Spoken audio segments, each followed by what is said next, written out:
கெட்டவர்களை விட்டு விடுவது கிடையாது. தேவன் கெட்டுப்போன விஷயங்களை திரும்ப அழைத்து சரியாக்க விரும்புகிற தேவனாக இருக்கிறார்.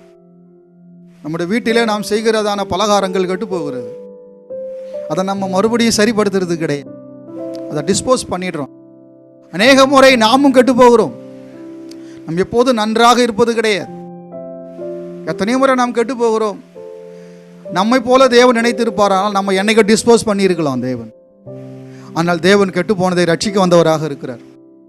மரித்து போன ஒருவனை உயிரோடு எழுப்ப நம்மால் முடியாது, ஆனால் தேவனால் முடியும். என்னை விசுவாசிக்கிறவன் மரித்தாலும் பிழைப்பான். தேவன் சட்டத்திட்டங்களை கொடுத்த போது மோசையின் மூலமாக ஜனங்கள் சொன்னார்கள், தேவன் சொன்னவற்றிற்கெல்லாம் நாங்கள் கீழ்ப்படிவோம் என்று சொல்லி ஆணையிட்டு கொடுத்தார்கள். ஆனால் சீக்கிரமாக அதிலிருந்து வழி விலகி சென்றார்கள் என்று வாசிக்கிறோம். சீக்கிரமாக வழி விலகி தேவனுக்கு எந்த அளவுக்கு கோபத்தை உண்டாக்க வேண்டுமோ அந்த அளவுக்கு கோபத்தை உண்டாக்கினார்கள். தேவனுக்கு எரிச்சலை உண்டாக்க விரும்பினார்கள். தேவன் வெட்கப்பட வேண்டும், தேவன் அவமானப்பட வேண்டும், தேவன் கோபப்பட வேண்டும், வேண்டுமென்றே கோபத்தை மூட்டினார்கள். ஆனால் தேவன் எத்தனை தருமம் அவர்கள் மேல் கிருபையாக இருந்தார். தேவன் ஆபிரகாமோடு பண்ணின உடன்படிக்கையிலே உண்மையுள்ளவராக இருந்தார். இரக்கமுள்ள தேவன் நம்முடைய தேவன். சீர்கெட்ட பிள்ளைகளே திரும்புங்கள், உங்கள் சீர்கேடுகளை நான் குணமாக்குவேன். சீர்கேடுன்றது ஒரு வியாதி. அது ஒரு வியாதி பாருங்க, அது ஒரு நோய்.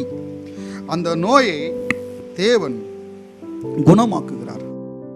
இதோ உம்மிடத்திலே வருகிறோம், நீரே எங்கள் தேவனாகிய கர்த்தர், எங்கள் தேவன் ஆண்டவரே. எனவே நம்முடைய வாழ்க்கையில் இப்படிப்பட்டதான பிரச்சனைகள், பாவ சோதனைகள் சம்பவித்து விடுமானால் ஒன்றுமில்லாமல் போவதை தேவன் விரும்புவது கிடையாது. அவர்களை கர்த்தர் அழைக்கிறார்.